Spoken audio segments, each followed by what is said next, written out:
Hi, everybody, and welcome to today's episode of Attendance Bias. I am your host, Brian Weinstein.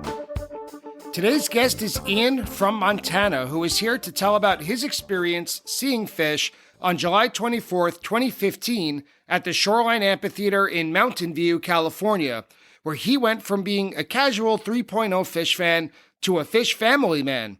The show marked a turning point for him and what a Phish concert experience could be like. 2015 was a transformative year for Phish. Not only did Trey kick off the year with the legendary Fare Thee Well Grateful Dead celebration, but the summer tour began with nearly a full album's worth of new material, and each member of the band came ready to play with an array of new effects and sounds that all seemed to gel right from the get-go at the tour opener in Oregon. Today's show was the next stop on the tour, and the band capitalized on their auspicious opening just a few days before. While the show is a mixed bag in terms of jamming, Ian was there with his whole family, his wife, and his two young children. As he and I discuss, taking kids to a Phish show can be a contentious topic in our small community, but he pulled it off with aplomb, and this was the show they were all meant to see. So let's join Ian to talk about West Coast crowds, the Round Room album, and Bill Graham as we discuss July 24th, 2015 at Shoreline Amphitheater in California. Ian from Montana, welcome to Attendance Bias. How are you? Doing awesome, Brian. Thanks so much for having me here. Just excited to talk about a wonderful show from 2015 today. I am also excited to talk about a wonderful show from 2015, and I am especially excited to talk about this show, which is July 24th, 2015 at Shoreline, famous Shoreline Amphitheater in Mountain View, the Bay Area, California. And the reason I'm especially excited to talk about it is because, and we'll get into this later, this show is played toward the very beginning of the 2015 tour.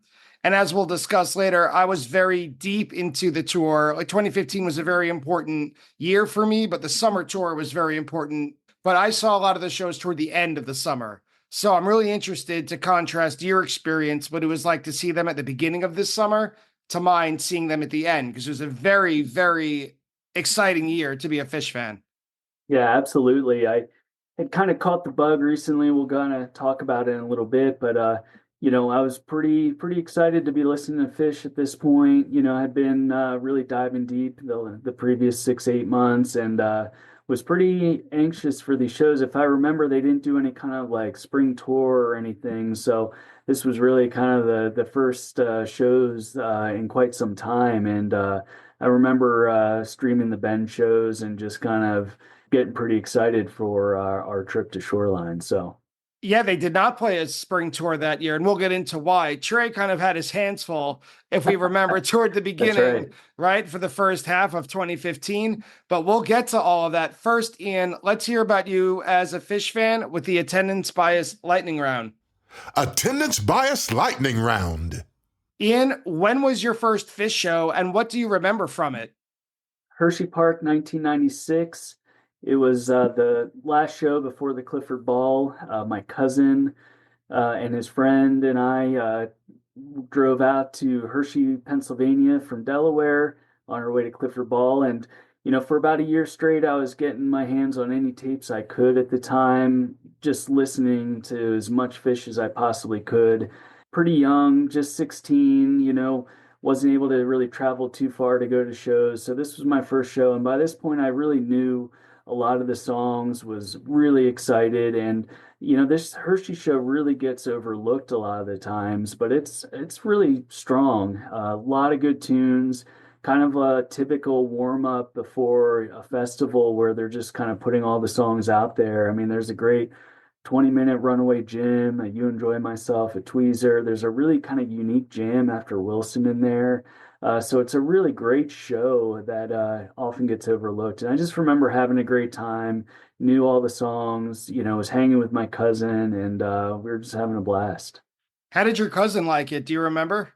He loved it. I mean, he had seen some shows. He was a few years older than I was, and so he was the trusted family member taking my young ass out to a first show. And you know how that goes, so it was great. He had a great time, and then we went up to Clifford Ball and just had our minds blown. So Was he the cousin that you guys would like go on walks on Thanksgiving after dinner? he actually he flew up from Florida, so I didn't see him all that much, and we kind of bonded over, this band Phish. When he kind of realized I liked him, he's like, "Oh yeah, I've seen." I think he went to some of the Fox Theater shows in Atlanta in '93, and so he'd kind of seen some shows at that point, and so I was just kind of in awe of my older cousin, and oh, he's flying up from Florida to go to these shows. It's amazing, it's just like it's so cool. Yeah, definitely one of those cool cousins. We recently saw a show together out at the LA Forum a few years back. So still seeing shows together. It's great. And what were your thoughts on the Clifford Ball? Because I can't imagine going from a regular concert, I don't know exactly what your upbringing was and your concert history was, but going from the square world pretty much, right? And then Totally. going to see one Phish show, which all right, that's weird, that's strange. It's not like my usual show, but it is at a traditional, I don't know if at Hershey, I know that they have an arena and they have kind of that half stadium, right? So this show Yeah. was out at the arena? It was at the half stadium, so it was kind of Okay. a big GA, experience. But yeah, I mean, nothing to that point could have prepared me for what I was going to see at the Clifford Ball. I mean, you're pretty young, so I'm not really as taking in all the different art installations and whatnot, but just the mass of people, being up there camping, it was just a really great experience, everyone's just kind of in it together, camping in tents, it was kind of before all the different, RV lots and different, camping lots that we have at festivals today. It was just kind of set up your dingy tent and barely eat or anything for the weekend and just, up all night and having a great time, just blown away by the music. On the way back from Clifford Ball, we decided to go to the Horde Festival at SPAC and, thought, oh, yeah, it'd be great. Let's check it out, And we were so blown away by the Clifford Ball experience that, it was just hard to even get our hands around or heads wrapped around being at the Horde Festival and trying to take in, Rusted Root and Lenny Kravitz and, Blues Traveler is just so underwhelming, when you follow up that with the Clifford Ball. So it was just one of those, life will never be the same kind of experiences. Well, if your life switch flipped between Hershey and between the Clifford Ball, fast forward a number of years, what was your most recent show and what did you think of it? Yeah, another festival, Mondegreen. So I'm a Delaware native, and when Mondegreen was announced taking place in Delaware, I couldn't resist. It was just a festival in my home state. Just had to be there. We planned a family trip to go visit relatives, my parents, my sister, and extended family.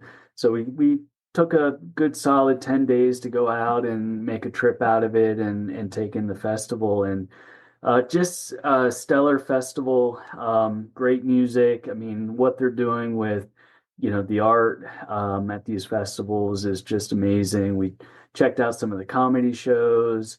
We brought our kids to the first night and really spent a lot of time, in the festival grounds, checking out all the different exhibits and rode the Ferris wheel during the second set, which is just, It's the killer. best. It's the best, yeah. And then for the next few days of the show, my wife and I, went in each day and took in the show and just kind of had a different experience each night. Kind of posted up in different places, and it was just fantastic. And the Sunday, short set, single set was a little bittersweet. I think for folks that went, we knew it was an earlier start time, but I don't think anyone realized it was just going to be a one set show at the time. So a little bittersweet there, not knowing that it was ending early or ending when it did. And but we still had a blast. And that fourth day was just kind of a cherry on the top. And after the show, we drove back to my sister's house, only about a half an hour from the festival grounds in Dover. And so we got back to her house at 5 and we get there and she's like, "Hey, we're going cosmic mini golfing. Do you want to come with us? And so I'm playing cosmic mini golf with my kids and my sister and my brother-in-law. And I'm like, I was just at a Phish show 3 hours ago, and here I am mini golfing. Like, this is the most surreal day of my life almost. I think a lot of people had an experience like that. I was staying with friends who live in Wilmington. Yeah. So we did the commute after Hmm. every show. We'd go back and forth. And the weirdest thing getting on the grounds on that daytime show, the Sunday show, it was like we were here 12 hours ago. Like it really felt like complete whiplash. And Yeah. I woke up that Sunday morning at their apartment and I said, I don't know if I have it in me for a fourth day. Forget staying on site in the fourth day of a festival being all worn out. Yeah. Man, it takes a lot out of you. And after the festival, we drove back up to Wilmington and we went to a typical like sports bar in this new area of Wilmington, or at least the developing area, like the riverfront, the Yeah. Riverwalk, that they Yep. have a really Totally. nice area. So Hmm. there's this like very typical brew pub slash not quite TGI Fridays, but it has that vibe. You know the menu before you walk in. And Yeah. as we Iron sit down at Horse. yeah, probably, Yeah. probably. And Yeah. as we sit down at the bar, one head after another just starts coming in at Yeah. like 5 p.m. Yeah. For like an early dinner, and all of us are just bleary-eyed and nodding at each other from across the bar. That was a strange end to the weekend. That day was brutally hot too, like Yes, just it was. dripping in sweat, and it was wild. We did the same thing. We drove in and out each day. We stayed at my sister's, and we were pretty worn out by the final day for sure. But yeah, that last day was definitely hot. But after the show, we went up to the heliograph and just danced, for a good half an hour before they kind of kicked everyone out. And so we definitely had a little cherry on top at the end, and it was just a blast. And the music was fantastic all weekend. So top-notch experience all in all. If you could pick your spot in a venue, right? All else being equal, price, tickets all cost the same. You get in early, it's GA, whatever. If you got to pick out your spot, where is your space in a venue if you could choose to sit anywhere you'd like? Yeah, great question. You know, over the last handful of shows, we've been gravitating or trying to get tickets, center back, lower level, so if we're in the lower level seats and we're kind of center back or just off to the side of center, we want to see that light show and take it in. And we've been up close before, and that's great, but just having a little space, and just having those lights come at you, that's pretty amazing. And then, you know, but whenever there's a Ferris wheel, you got to be on top of the Ferris wheel for the white lights. What is your most controversial Fish opinion? Something that people might not agree with if you said in conversation. Yeah, I don't know. Tough one to answer. I've never been a huge fan of the Yem vocal jam. I always just felt like they could do so much with segues in and out of Yem, if they just kind of found a space and, kind of just let it go instead of, always looking for that vocal jam climax. So recently in 2021, they had kind of, abbreviated the vocal jam and would kind of get back on their instruments. And that was pretty thrilling, from my opinion. So I don't know, maybe they're reading all the message boards out there, but, or maybe they're just doing what Phish wants to do. That's entirely possible. Finally, to wrap up the lightning round, what is the weirdest thing you've ever seen at a Fish show? Yeah, this was a tough one to think through and just kind of like remember, outside of just kind of the normal, like, people being spun and doing weird things. I think kind of the strangest thing, and that, I'm an 18-year-old kid at the time, and, I'm at Nassau Coliseum, on Long Island there, and I think it was set break, and I'm walking around the concourse, and I see this kind of taller, skinny, kind of wook, he's got no shirt on, but he's got this like Tigger backpack on. It's like one of those, backpacks you'd see on a kid, it's just like a stuffed animal that's like a backpack and it's Tigger. And I'm thinking, wow, that's kind of odd, And so anyway, go back, hanging out, second set, and it's just a raging second set. All of a sudden, this guy jumps on stage during the show and he's running around and Crean's chasing after him. And it's the same guy with the Tigger backpack on. And that's what led to that infamous, Karini's going to get you during Run Like an Antelope. And it was just wild, just to see that and just having, run into the guy, in the concourse and, such a small world kind of moment there. So I want to tell you, and I want to tell all the listeners, that guy with the Tigger backpack, Jojo Casone or Casoni, I'm not sure how to pronounce it, huh, has been a guest on this podcast.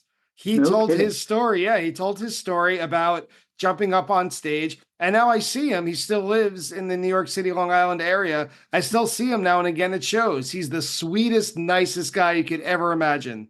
That's awesome. I must have missed that episode. I'll have to check it out, but that definitely kind of puts a bow on that story then. That's awesome to hear. When was this show played?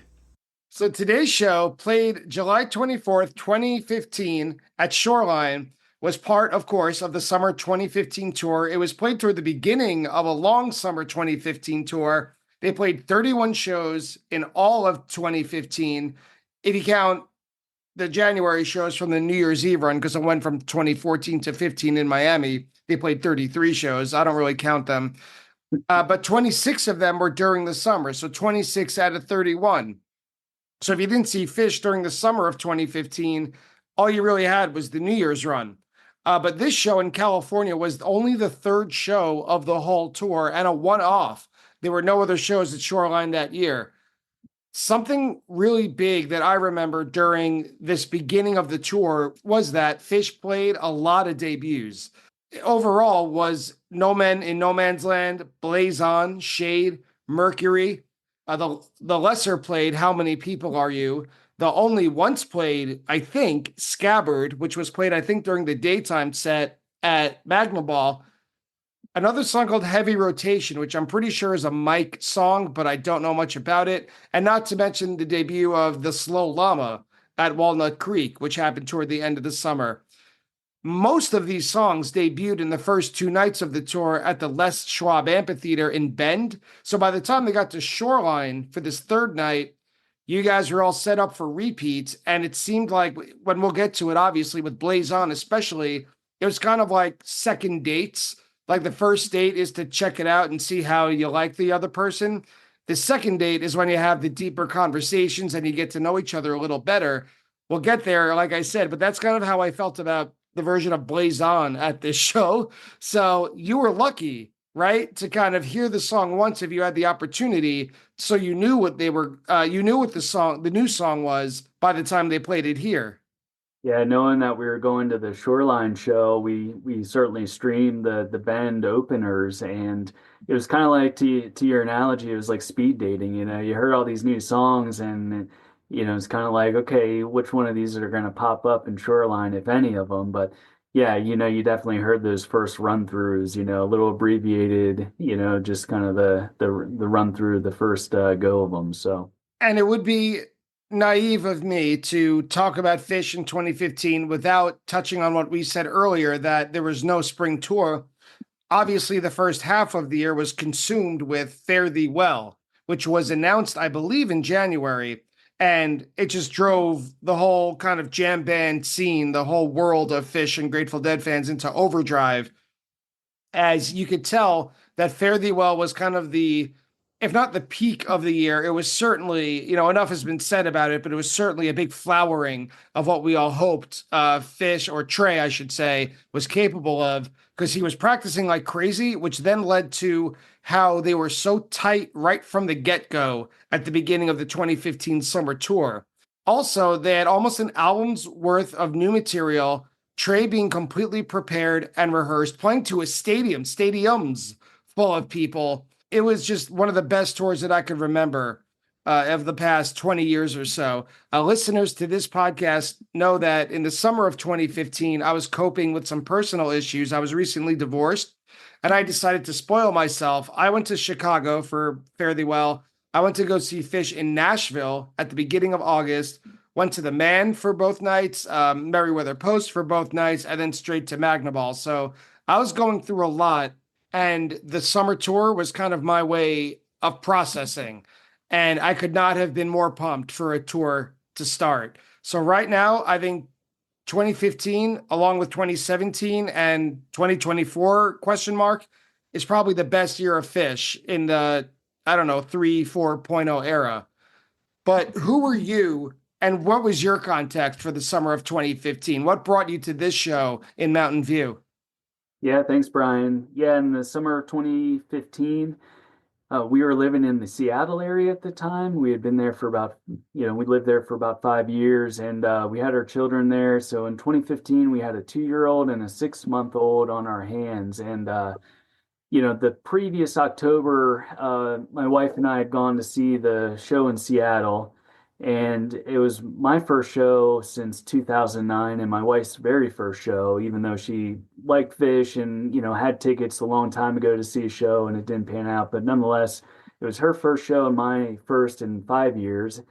After 1.0, I didn't see any shows at all during 2.0 and kind of got busy with life and career and, marriage and moving around. And at this point, with kids, young kids in the house, there's a lot of slow time and downtime. And I remember just listening to Fuego and getting into the new album and, just kind of paying a little more attention to what the tours were doing. And having gone to the Seattle show and streaming New Year's, we were just getting excited about Phish again and, seeing shows and the possibility of seeing shows. And so, a weekend getaway to San Francisco just kind of fell together. We were able to stay with some friends at a friend's apartment just 20 minutes from Shoreline. Shoreline was this kind of famous amphitheater that the Dead christened and played, and so we were excited to see a show there. And we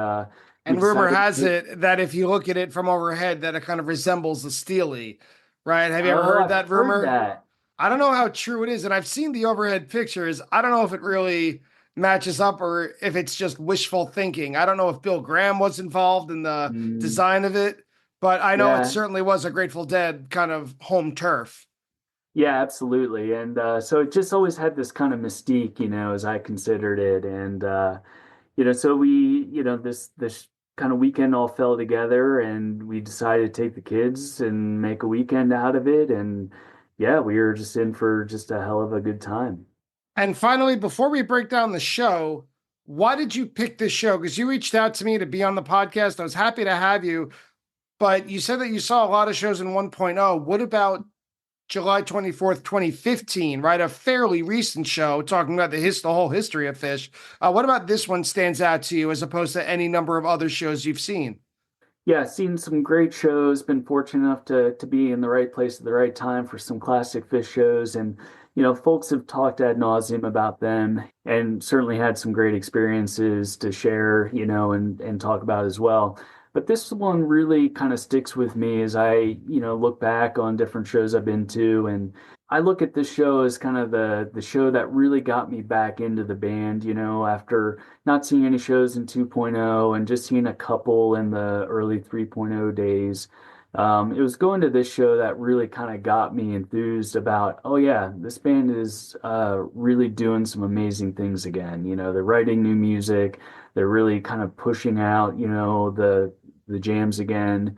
And so from here on out, I, was really just kind of paying attention and streaming more shows, thinking about how I was going to get to more shows and, what that would look like. And, going to this show and bringing the family with me, it was really a kind of turning point in terms of like, this experience being part of our family going forward too. And, at this point, our kids have been to 6 or 7 shows, a couple tab shows, and we always have a good time. And, I know bringing kids to shows can be a little bit of a controversial opinion or topic.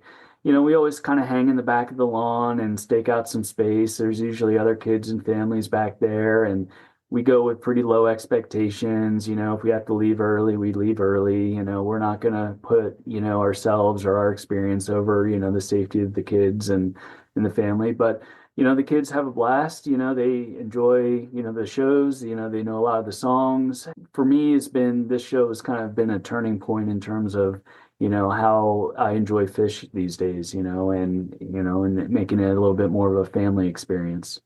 I think that's wonderful. I know you mentioned that it could be controversial and people say, whether or not people, quote, should bring their children to shows.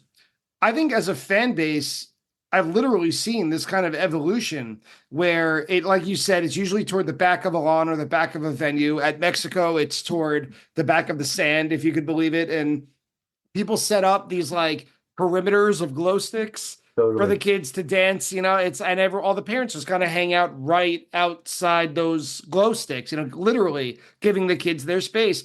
And also what you said, where if you're bringing your kids, and I'm sorry, your kids were, what'd you say, 2 months or 6 months? They were very young, right? 2 and 6 months. Yeah. Right. 2 years old. Yeah. Right. 2 years old and 6 months. Right. So you have to kind of go in with the understanding that your night may end at any time, or your plans may change. I don't want to say your night will end. It's not that traumatic, but Right. that your time at the show can just end at the drop of a dime. And if you go in understanding that, you're doing the right thing. And I think Yeah. it's a wonderful thing because now our fan base, and I know there's always new fans. I know we are getting older. You and I am speaking about like our generation of fans, but now we're in our 40s, 50s, late 30s, depending on when you got into the band, and kids are popping up and people are finding a way to keep on enjoying this, as we talked about at the very beginning of our conversation, life-changing experience in a Mhm. little bit more of a family-friendly and wholesome way where everyone could still have a good time. I'm 100% in favor of it. I love sitting next to, a 21, 23-year-old kid at a show, or even an 18-year-old kid at a show, and just kind of shooting the breeze about the band, how they got into it, similar conversation that you're having here.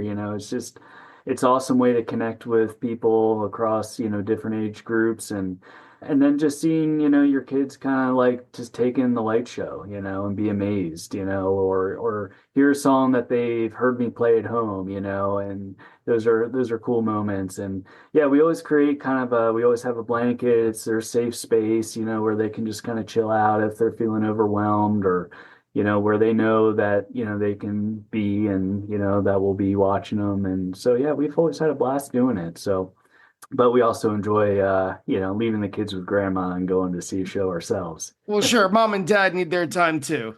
That's right. So the show starts with The Line, and I don't care what anybody says. I really like this song. I really do. I've got a soft spot for it. It's maybe the descending piano and guitar parts during the chorus. I don't know what it is. I like the story that's told in the lyrics. All of that said, I think it plays better either as a studio track or maybe not as a show opener as it is here. Yeah, I'm 100% with you there. I actually like the song a lot as well.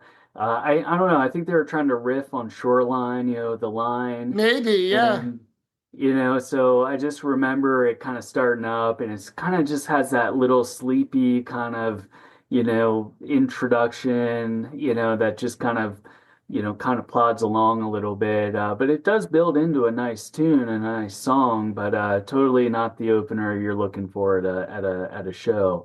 Interestingly to note, it hasn't been played since 2018, so who knows? Maybe this is the next big bust out that we'll see. I am rooting for The Line, and I am rooting for Sing Monica. Oh, absolutely. I saw a shirt a couple years back that said "Let Monica Sing," and I was just like, yes. I just thought of a Christmas gift for my wife. She's a big fan. There you go. But the next song is the Moment Dance, right? The ultimate number 2 hitter.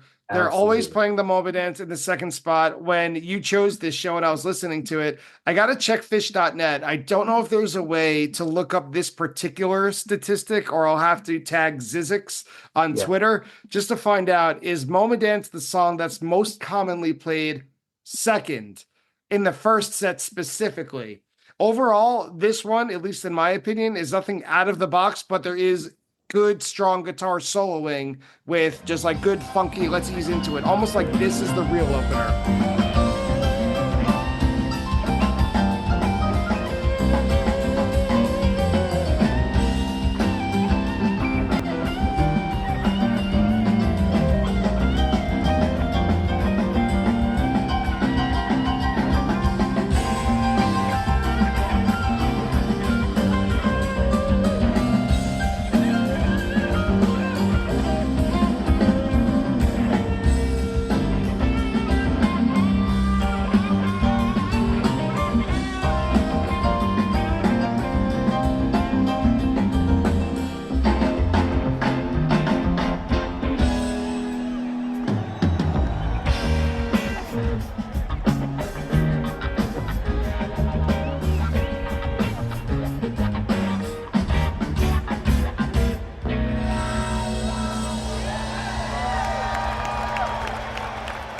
I'd put money down on that bet. Yeah, Yeah, that you would it take is it? oh, absolutely. It is the absolute number one two-hole song out there. It's also the song that I'm guaranteed to hear at every show I go to. It's like my according to the Zizek stat, it's my most overheard song, if you will. So no complaints there. It's kind of like someone hearing Tweezer too many times. So it's always enjoy it. It's a great tune in the two hole and just kind of gets things going. And, at this point, we're just kind of grooving on the back of the lawn and just, having a great time. So, yeah, always something like there.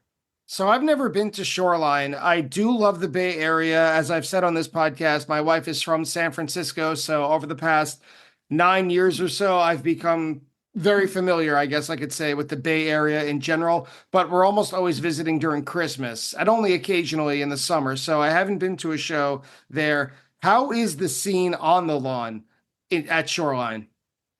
It was great, kind of going in a little apprehensive, with, two kids and everything, not sure what to expect. We kind of posted up towards the back, and it was definitely, pretty family friendly towards the back. The speaker stacks, it wasn't too loud, plenty loud that you're hearing just fine, but you're not kind of, you're not yelling at the person next to you trying to, chat, talk about whatever. But it definitely, mid 3.0, it was a little undersold. It wasn't sold out at all, so there's tons of space on the lawn, especially on the kind of the edges of the lawn. So it was really kind of ideal for what we were going through at the time, just having so much space and a really nice venue. My first time being there, and, we could get around easy. I just remember walking in and, casually going up to the merch line and I was like, oh, should we buy a poster? Nowadays people are camped out for hours trying to buy posters and, so it was just a very laid back kind of vibe, which I'm probably pretty typical of a Shoreline show.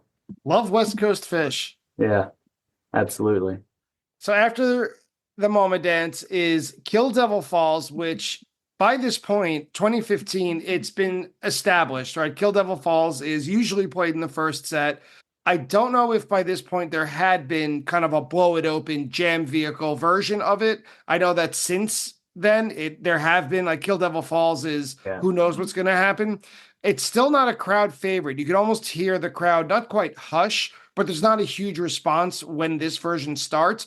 It's still kind of a first set warm up as opposed to the possible jam vehicle that it would become. At least that's my read on it in the past 10 years of Kill Devil Falls. Trey does solo very well. It chugs along, is what I wrote down really nicely. But the band stays fairly static. It does build an intensity with everyone showcasing their dynamics, but basic Kill Devil Falls overall just louder. Yeah, it's funny, you listen to, different podcasts and a lot of people talk about, oh yeah, it was above average version of this song. Well, I would probably put this as just an average version of this song, you can't have every version above average. And, at this point, yeah, it's just kind of a ripping tune, but nothing out of the box, nothing out of the ordinary, but just, fun tune. At this point, I wasn't totally familiar with Kill Devil Falls. I was still kind of getting up to speed on 2.0 Phish and 3.0 Phish. So, I know I'd heard it, but it wasn't something like, that I just recognized off the bat. So I was just kind of soaking it in at this point. Are there any songs from 3.0 or 2.0 Phish that when you first heard them, you were just kind of iffy on, but now in 2024, you're really one of it's really one of your favorites? Any songs that have truly grown on you to the extent that like a 1.0 favorite song would?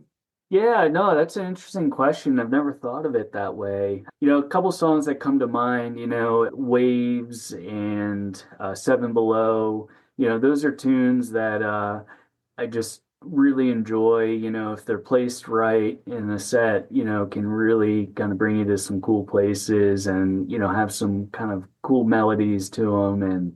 And Sense and Subtle Sounds is now one of my favorites. I love it. I love Oh, you're hearing very it. big on Round Room, huh? Yeah, exactly. And so yeah, it took me kind of a while to get my arms around some of those, but now they're some of my favorites.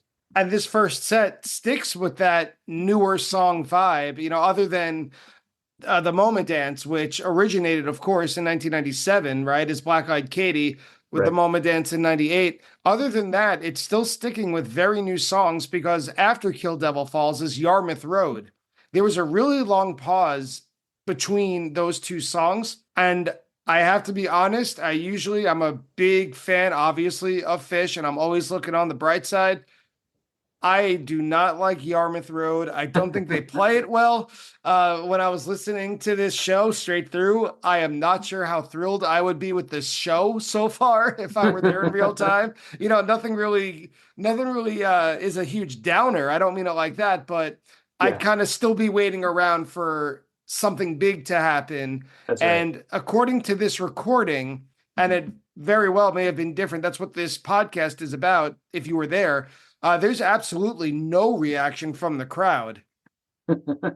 It's funny you kind of mentioned that. I do remember during the song going to concessions or walking around the venue. And I didn't really know Yarmouth Road at the time either. And, I just kind of remember it being played, and, the Shoreline vibe was definitely very mellow. Yeah. Uh, Still very light out at the time, so it just was kind of almost like you were going to go to your park to hear the free outdoor, concert in the summer kind of experience. That was kind of the vibe going on at the time. And totally agree, it was kind of a ho-hum, start to the set. And you're probably wondering like, well, geez, why'd you pick this show? But it definitely kind of picks up steam towards the back half of the first set, that's for sure. But yeah, this was definitely not a tune I was familiar with at the time. And at this point, I'm sure the kids we had, they were just kind of being crazy and, running around, and giving us a lot to pay attention to. So I don't remember a whole lot about this one at the show either. How did you manage that? Did you set up a blanket? Did you tell the kids? I know one of your kids was like a little infant, but did you tell? I'm sorry, I'm going to keep forgetting. Was it it's a 2-year-old, yeah. 2-year-old? Did you tell him or her like you got to stay on the blanket or something like that?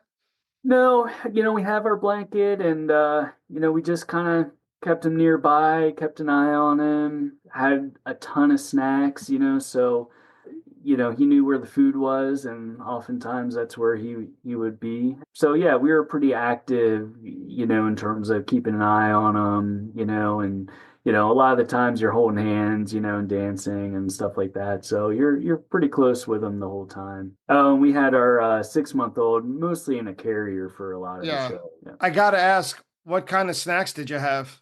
Oh yeah, veggie straws. Those were big. I'm sure we had, some sort of sugar, to just keep that energy going high.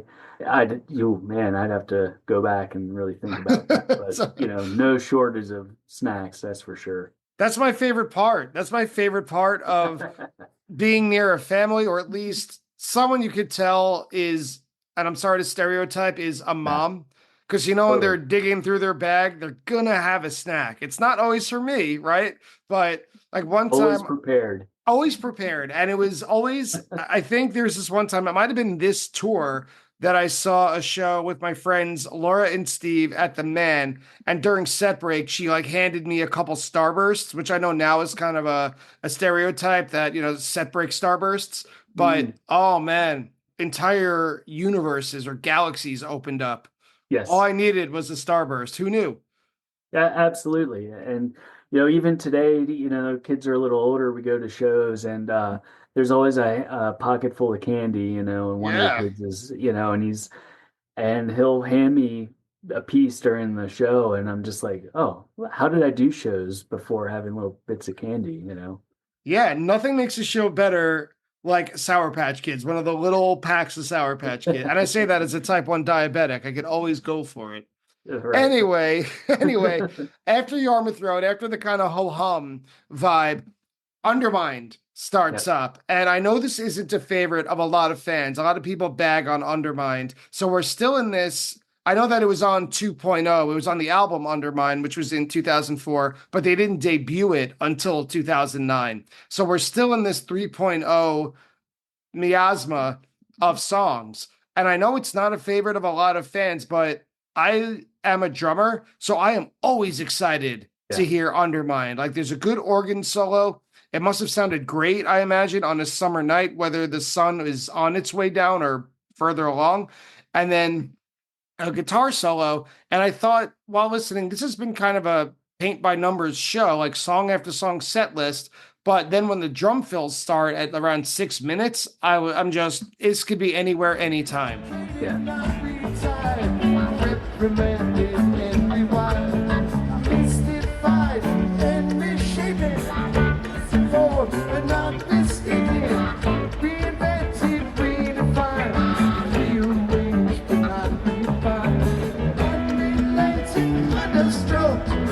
Undeterred yet unprovoked, undecided, undefined. Undecided, undefined. Undecided,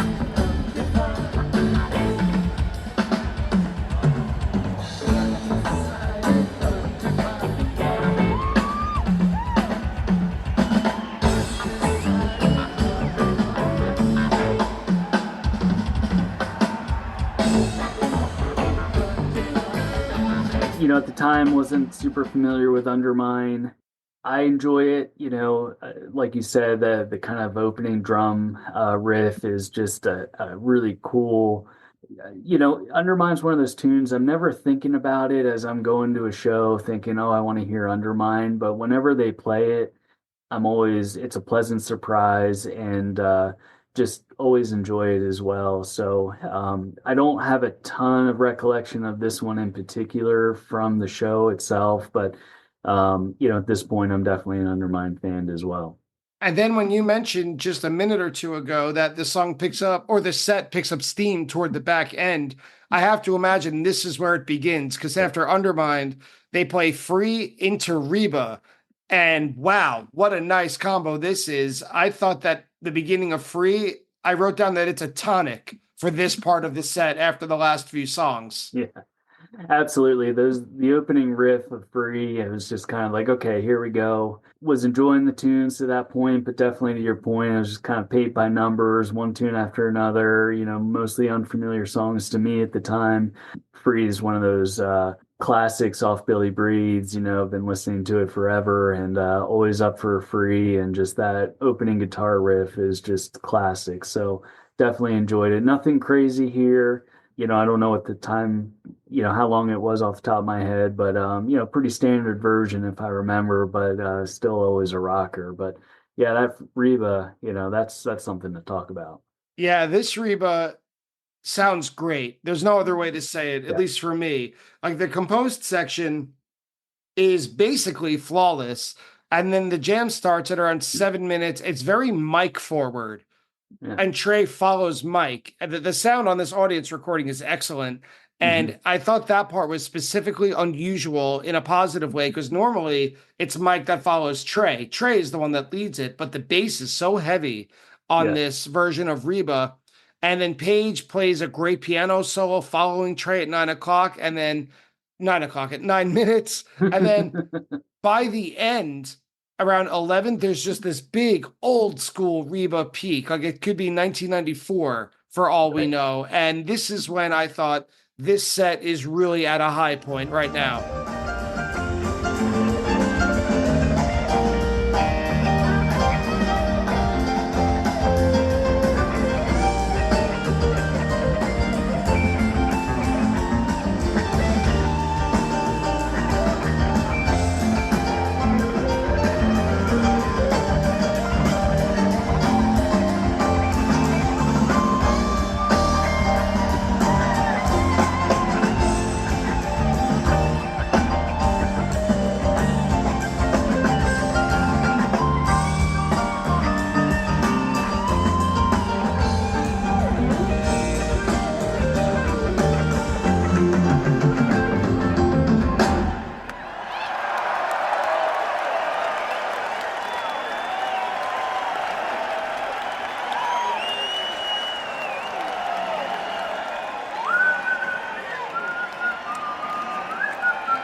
You'll definitely get Phish fans, getting up in arms if you start, comparing Rebas to 3.0 Rebas to 1994. But that was kind of my thinking too, listening back through this one, just a classic, build, great peak, and just kind of really reminded me of some of the older school Rebas out there.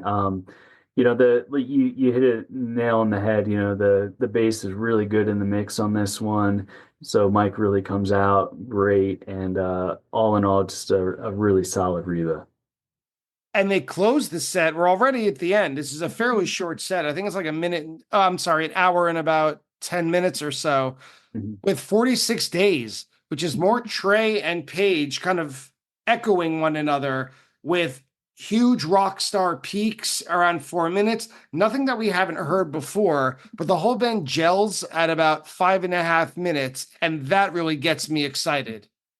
Yeah, 46 days. At the time, I wasn't super familiar with it. At least, nowadays, the first lick, I know exactly what I'm in for. Back then, it took me a few chords to really get my feet under me and know what I was hearing. But yeah, just a great way to end the set. Really enjoyed, the closer, and I kind of went into set break just feeling like, okay. What a great way to end the set. Seems like we're in for some really good things to come here, in the second set. So that was kind of the vibe going into set break. And, the family was hanging tough at the time, so we were just kind of playing with house money at this point, and feeling really good on a beautiful night in July. So I have to ask, did being unfamiliar with most of the set affect the way that you enjoyed it?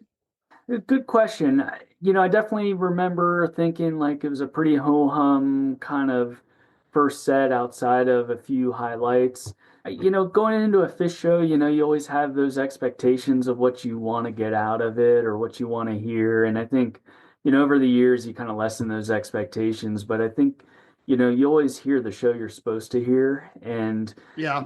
to me, I think thinking back on this show, it was good to hear kind of a mix of different songs that I wasn't totally familiar with. I mean, I think it reemphasized the fact that, this band is still bringing something new and different, new things to explore at all times. I remember seeing a couple of shows in 2009, wondering or hoping that this wasn't just going to be a nostalgia thing, where we're going to go see Phish and hear all the classic, Antelopes and Yems, which are great tunes, don't get me wrong, but you can only do so much of that before, you kind of lose interest, but it's, the newer songs, them pushing the boundaries that really keeps you interested as a fan. And so, at the time I was probably just, thinking to myself, yeah, new songs, but hey, we're still here, haven't been forced to leave. The kids haven't melted down. So just kind of playing with house money and taking it in and enjoying whatever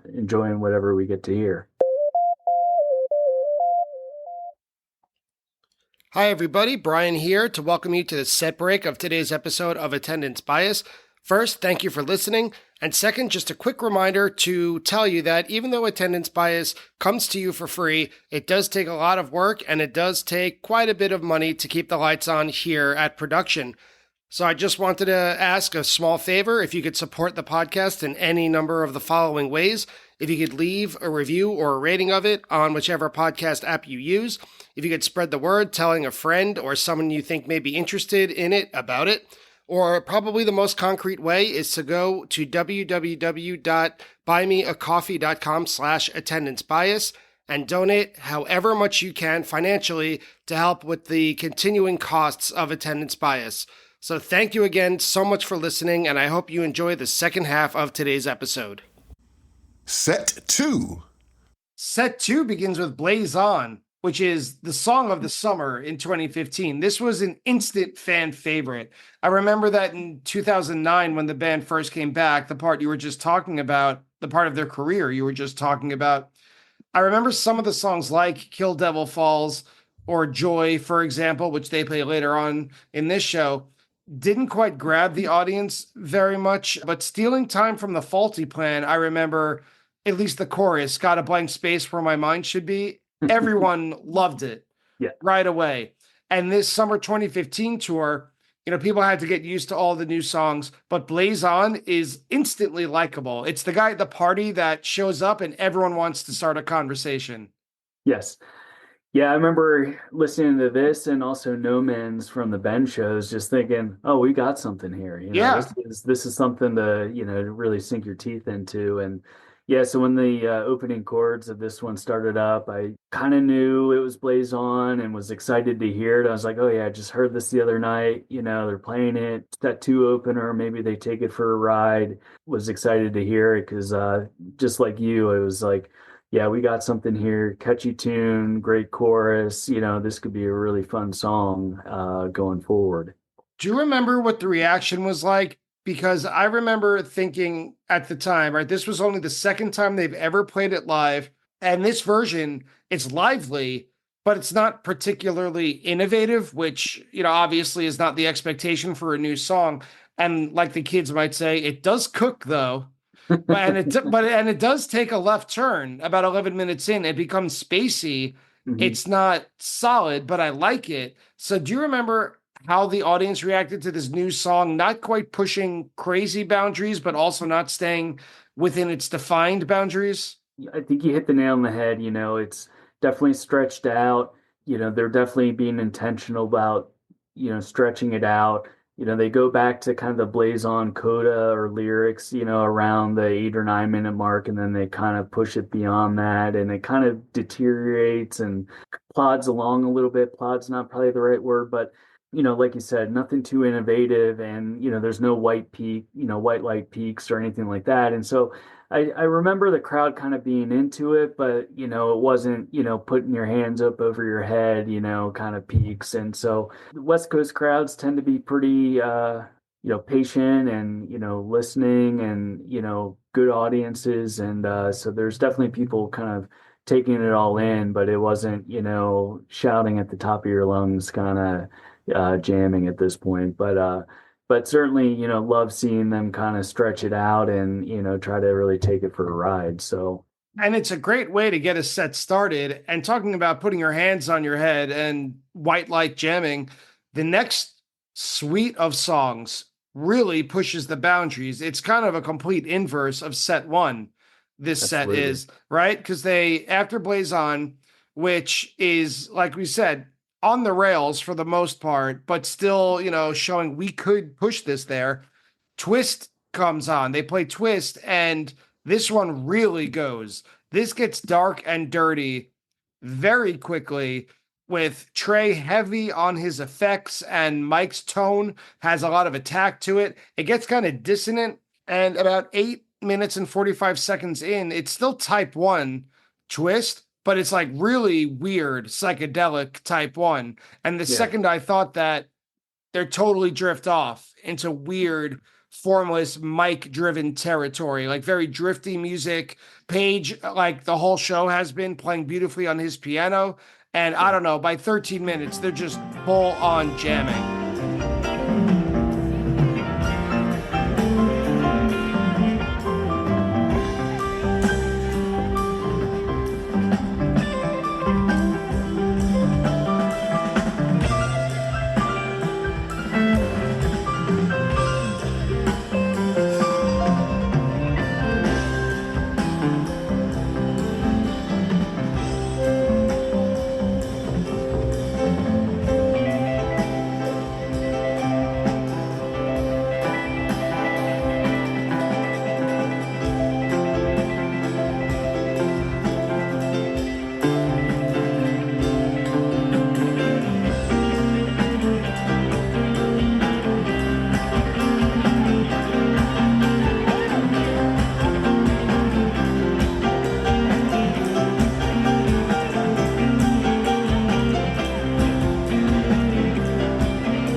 Yeah, absolutely. I love twists when it kind of just comes out of the ashes of a song. The Yeah, end of Blaze On just kind of reduced down to a really kind of quiet place, and then those opening chords of twists come in, and always a welcomed opener or opening riff. And about 4 minutes in, it really kind of gets crunchy and gritty in terms of the tone. And I've listened to this a handful of times over the last few weeks, and just every time I hear something a little different that just is really intriguing. And really at about the 12-minute mark, I mean, it is just solid jamming. And Trey lays these chords down at 13 minutes, and it's just killer sound. And just a top notch version in my opinion. So, from here, kind of slowly gets into those opening chords of light, and that was a nice segue there too. for sure. Twist is a great springboard into light, even though the twist jam on its own stands up.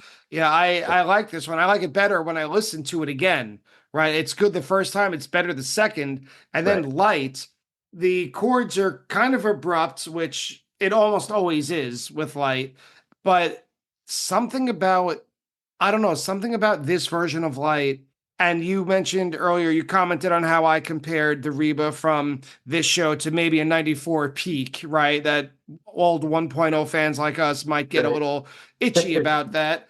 Just, I'll say it, that this version of light sounds something like a mid 70s playing in the band by the Grateful Dead. There's Yeah. something dissonant about it. I kind of don't have the musical vocabulary to quite explain it. Maybe Trey is playing in a minor key and the rest of the band is in a major key. I don't know. There's something about it that is exploratory, dissonant, but still very compelling to listen to. It seems like there's a lot of space in the jam, kind of similar to your analogy about those mid 70s playing in the bands. There's just it feels like there's a lot of space for different sounds to kind of come up. And I felt similarly about listening to this light. It's not kind of like how a lot of Phish jams are these days, where you're just almost inundated by all the different textures that are happening at any given time, different effects that are being used. A lot of space, a lot of, simple piano work being done by Page at times, just with some different fills, little Trey fills, at different times. So it's just, really beautiful at different points. And it just feels like there's a lot of space here, and no one's really trying to fill it, too much. I agree. There seems to be times where they're kind of together, but also waiting for someone to take the lead. Mhm. And there are times where, for me, it sounds like it's between Fishman and Page, which is unusual. And then Page, like you said, takes over. He's the one that leads the way. For me, my timestamp is 11 minutes and 15 seconds, where he establishes this really fun, groovy sound that kind of harkens back to Blaze On. Like it would sound at home in this kind of Bo Diddley Latin inspired beat. And then it takes a really upbeat turn at about 12 and a half minutes, and they're rocking.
before the very end, and this is acknowledged on Phish.net and the jam charts, by about 13 minutes, they're just a hair away from I Know You Rider. Did you Yeah. hear that? Do you remember that? Yeah, absolutely. You can definitely hear it in this version, and especially in those last few minutes. It's yeah, you almost want them to just kind of like commit to it, but just like Fish, they're gonna kind of flirt with it a bit, tease you a little bit, and it just makes for a really fun last few minutes of what was really a stellar 45 minutes of music, and it kind of build from one tune to the next, and it just magnificent. Yeah, for me, it was the jam of the show. Yeah. I love it. And I don't like Light very much as a song, but as a jam vehicle, there's few that are better than it. Yeah, absolutely. I mean, for me, Light wasn't a tune I was super familiar with at the time. It's kind of their 3.0 jam vehicle, at this point. And, so I knew it was always a tune that was going to take them, places. But like the song itself, you just kind of like, okay, get through it. But it's definitely growing on me a little bit, but definitely agree. And they melt into another song off that same album. They melt into Joy, which I read as a needed break. Like it sounds Totally. very well played. A lot of people probably had to go to the bathroom because you can't tear yourself away from that twist into Light combo because that was fabulous. Yeah, Joy definitely, again, not a tune I was super familiar with. I definitely heard it a couple of times, absolutely, and a well-earned ballad at this point, love those spots in the show.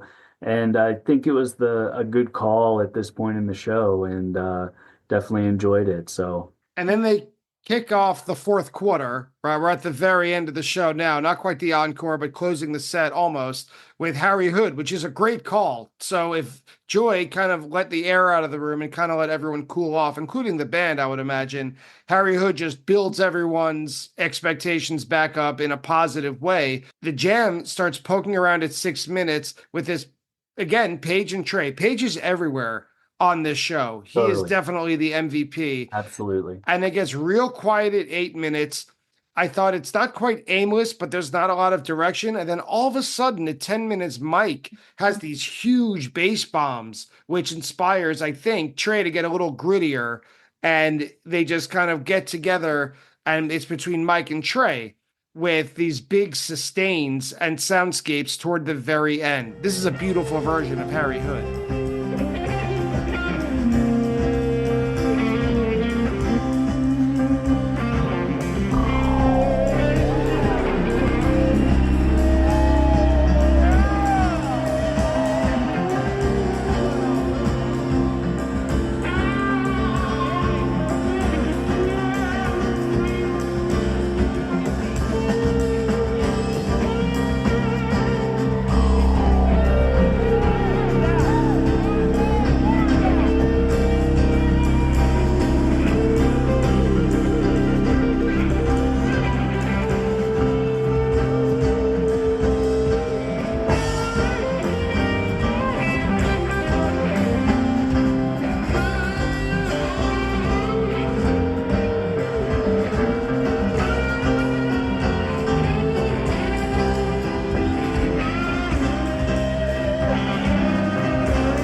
It really is. And I mean, you said it perfectly. I mean, just kind of that going dark to light, at throughout the journey of the song, if you will. And, when it switches back into that major key and you're kind of building to the peak, I mean, it's just nothing better. At this point, I hadn't heard a Hood since 2009. I mean, it's a song that kind of brings me back to, some of my, the first tapes I ever got. I think it's one of those songs that most new fans are always going to, seek out or hear first. And, it just, how can you not love it? At this point in the show, I got my 2-year-old in my arms. He's basically asleep in my arms. And, you can't help but feel good about that at that point. We're just having a great time. How's your wife doing at this point? She, yeah, I think she was at this point, she had our 6-month-old, kind of strapped to her chest. And, we're just kind of both standing, taking it all in. And, I've got the 2-year-old, I'm holding him, she's holding the 6-month-old. And yeah, we're just having a great time, just enjoying it. And, at this point, playing with house money and everything's going well. So. And you could feel good, right? That's kind of that's the whole idea at the end, So they are not quite done, but just about. They closed the set with Cavern. It's always a good time for Cavern. Although I also think the set could have ended very satisfactorily with Hood. But Yes. at the end of Cavern, it's a straightforward version. Trey sounds genuinely excited. Thank you, everybody. That was so much fun. And then thank you, thank you, thank you, thank you. 4 times as the crowd's going nuts, right? You couldn't have ended better. Yeah, absolutely. I mean, maybe my other controversial opinion would be, if you're going to play Hood, just close the set there, or maybe it's because I still had a 30-pound weight, that I was holding at this point, that I was like, oh, we're going into another song here. But love Cavern, you can't complain about Cavern. And at this point, just, I'll take it, love hearing the tune. And that closes the show, or at least the second set, I should say, the Cavern does. And they come back on for a straightforward, quick and dirty Character Zero, which is excellent. A typical fun Character Zero encore just to get one more rockin' song in before it's time to go home. Yeah, absolutely. I'll admit this, most likely we were walking to the car at this point, kind of whenever we take the family to a show, we're usually trying to beat the rush out of the venue. But Character Zero, it's one of those songs. I don't know about you, but you hear the first few chords and you're kind of like, oh, okay, Zero. But I mean, who's not just like raging by the end of it every time, and just a fun tune. And yeah, I just at this point, the show's wrapping up, ending, we're heading out, and success, as far as I'm concerned at this point, like we survived the evening, actually got to stay for the whole show, and, the worst didn't happen, and we had a blast. I mean, it was fantastic. And thank you so much for coming on Attendance Bias today to tell us your story about July 24th, 2015 at Shoreline, and more than just the straightforward story. I think more of an experience, and I'm sure something that a lot of our listeners can connect to, right? That if not everyone's always into the band 24/7, but dropping out, coming back in, but as a changed person and having a family with you. And I think that a show like this that has, forgive me for saying, but I think what you and I could agree upon as a kind of unremarkable first set, musically speaking, with a really strong musical second set, makes it all that more meaningful. Absolutely, Brian. Well, thanks so much for having me. I mean, I think you hit the nail on the head. This was a real experience for me, and a show I'm always going to remember and think fondly of, despite its warts at times. So yeah, really a pleasure to be here, and thanks so much.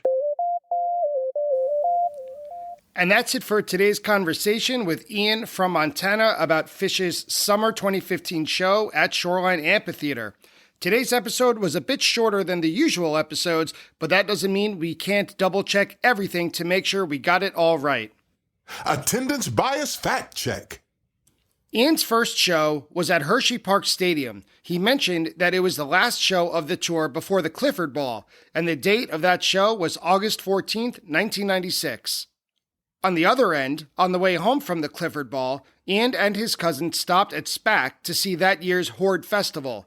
That show was on August 18th, 1996, and the lineup included Blues Traveler as the headliner, King Crimson, G-Love and Special Sauce, Lenny Kravitz, The Tragically Hip, and more. Ian was right. The brew pub that my friends and I went to after the abbreviated fourth day of Mondegreen was the Iron Hill Brewery on the riverfront in Wilmington, Delaware. It was really good, too. Highly recommended. Ian said that the strangest thing he's ever seen at a Phish show was when a fan with a Tigger backpack jumped up on stage at the Nassau Coliseum on April 3rd, 1998, during Run Like an Antelope. Pete Carini had to chase the fan off, inspiring the band to insert the phrase, "Don't let Carini get you," throughout the song. As I mentioned, that fan is named Jojo Cassoni, and he was a guest on Attendance Bias. Jojo told his story about getting up on stage and then told a meaningful experience about Loving Cup, played on November 13th, 1997 in Las Vegas. If you want to hear the whole story, that episode of Attendance Bias aired on May 26th, 2021. Fact check. Scabbard has been played twice by Phish. I was right that it was played during the daytime set at Magnaball, but it was also played earlier in the summer on July 22nd, 2015 at the Les Schwab Amphitheater in Bend, Oregon. Heavy Rotation, on the other hand, has been played thrice. Once at that same Bend show in 2015, once in Atlantic City 2022, so I've actually heard it live, and most recently at Dick's in 2022 as well. According to Wikipedia, at least, Shoreline was designed with Bill Graham Presents and was indeed outlined to resemble the Grateful Dead Steely.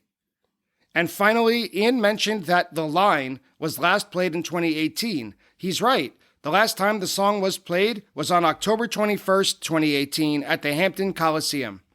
And that's it for today's episode. I'd like to thank Ian from Montana for joining me today, Phish.net for its help with the fact check, the Mockingbird Foundation for everything they do to help children's music education, and Phish.in for the recording used in today's episode.